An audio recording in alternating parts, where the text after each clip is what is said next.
Bonjour à toutes et à tous, bienvenue sur votre chaîne d'information en régional avec un invité que vous avez peut-être déjà vu ou plutôt entendu, Jérémy Crédeville, bonjour. Salut.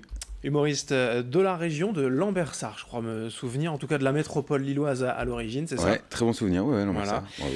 Jérémy Crédeville, aussi connu sous le nom de Monsieur G, peut-être à l'époque, sur ses chroniques YouTube. Et Ouais. depuis quelques mois maintenant, à la radio, chaque lundi, dans la bande originale avec Nagui sur France Inter. Pas mal de choses quand même. Le spectacle aussi, c'est le samedi 17 novembre au Ouais. Splendide à Lille.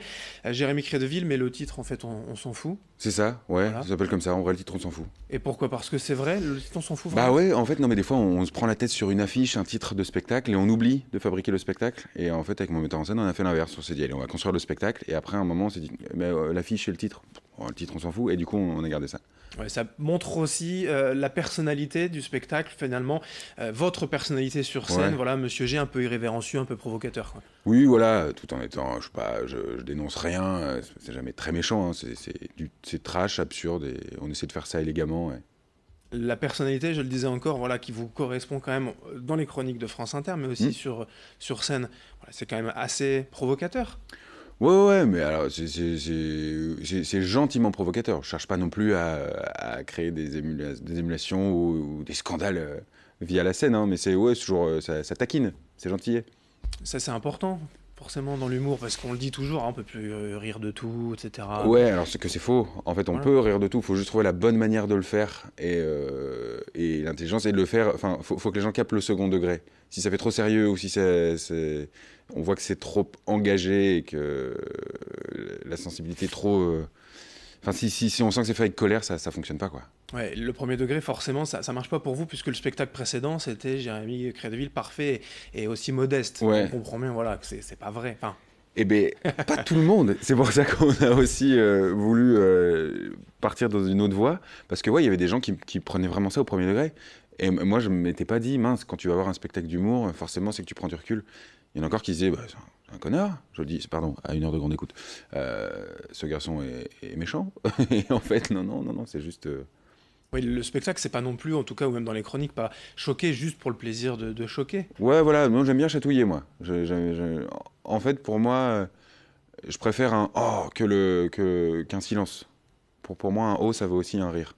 Du coup, des fois, je taquine. Mais c'est jamais. Enfin, je sais pas comment expliquer le truc. Je taquine pas pour dire d'énerver les gens, quoi. C'est juste pour dénoncer certains trucs, mais sans prétention, quoi. Oui, mais c'est aussi, voilà, le rire parfois, vous le disiez, par l'absurde, par Ouais, le trash, quoi. ouais, ouais, mais j'aime bien passer par ces deux opposés-là. Parce que du trash absurde, ça n'existe pas. L'absurde, c'est plutôt léger, c'est un peu plus poétique. Et du coup, teinté de ça, de trash, je trouvais ça marrant, original de le faire. Il y a voilà, cette personnalité en fait que vous avez plus ou moins créée aussi, on le voyait sur YouTube, voilà, c'est Monsieur G. En Ouais, fait, c'est comme une sorte de carapace, de double de vous, qui ne vous correspond pas forcément, enfin peut-être dans la ouais. vie personnelle, mais Ah oui, non, aussi clairement. justement pour voilà, se mettre, monter sur scène. C'est ça. Ouais, moi, je voulais pas venir sans masque sur scène. Je voulais pas me mettre en danger.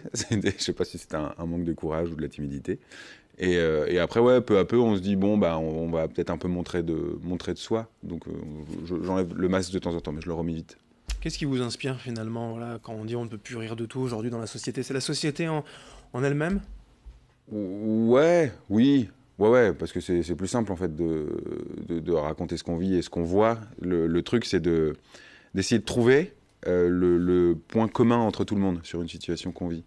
Genre, je sais plus, je crois que Gad Elmaleh avait parlé de ce fameux tiroir ou ce fameux panier où on fout toutes ses clés, on sait même pas ce qu'elles ouvrent. On la touche chez soi, mais on n'en prend pas conscience forcément. Du coup, c'est un peu ça, ouais, aller là-dedans. Sur les chroniques aussi France Inter, on le disait, voilà, c'est toujours cette personnalité, hein. Sur votre site, c'est marqué, il frôle la perfection. Là, il y a toujours du second degré. Ouais, oui. Mais c'est de dire voilà, que vous avez quand même une belle ascension depuis le Spotlight à Lille, les petites scènes ouvertes, café-théâtre, Ouais. aujourd'hui à France Inter. Vous avez été quand même, alors, je ne vais pas dire surpris, mais en tout cas, heureusement, quand même surpris de cet appel de France Inter. Ah, carrément. Ouais, ouais, non, non, c'était assez inattendu. Moi, je suis arrivé à Rire et Chanson en 2017, en février 2017. Et 1 an plus tard, ouais, j'ai un coup de fil de France Inter pour rentrer dans le truc. Non, non, et même la production était aussi également hyper surprise parce que je fais des corps penchés chez Arthur, qui est plutôt catégorisé comme étant populaire, et je passe sur France Inter, qui est plutôt catégorisé chic, quoi. Donc c'est du populaire chic. Mais ça me va très bien, ce grand écart médiatique. C'est quoi, une reconnaissance quelque part d'arriver comme ça sur ce tel média à la radio ou... Ouais, bah en fait ça crédibilise les choses. Finalement, moi en termes de chronique, je change pas grand-chose entre ce que je faisais sur Rire et Chanson et France Inter. Mais du coup, ça devient crédible. Moi, j'ai senti que dans les commentaires sur Facebook, dès que je passais sur France Inter, les gens font ah ouais, d'accord.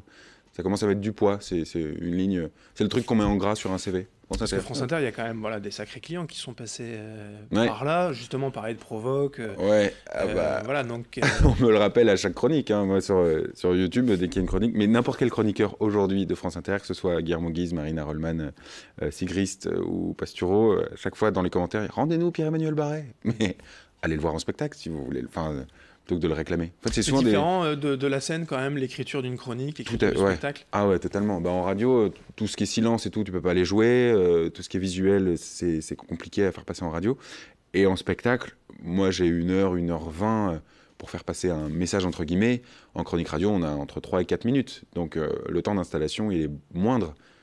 Sur scène, vous jouez en plus du physique, forcément, en occupant l'espace avec une mise en scène. Sur radio, il n'y a que votre voix, aussi charmeuse soit-elle.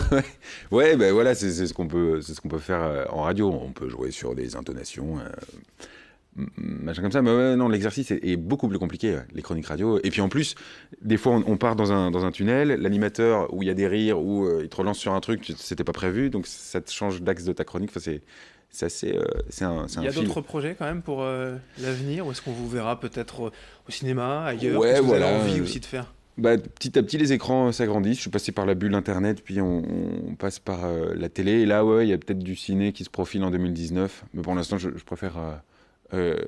comme les projets sont pas encore signés, et que ça porte malheur des fois de tout annoncer, oui, je vais jouer tel truc, je dis rien là-dessus, mais il y a des chances. De jouer à la maison quand même aussi, mais c'est génial. Au Splendide à Lille. Ouais, c'est fou, parce que moi, le Splendide, j'y allais pour voir les copains jouer, ou je tentais des premières parties là-bas, mais j'imaginais pas que je pouvais faire ma salle à moi, ma date à moi là-bas, ouais. Non, c'est top. En haut de l'affiche, même si le spectacle effectivement n'a pas vraiment de nom, en tout cas Jérémy Crédeville, mais le titre en vrai, on s'en fout. Le samedi 17 novembre au Splendide à Lille, merci.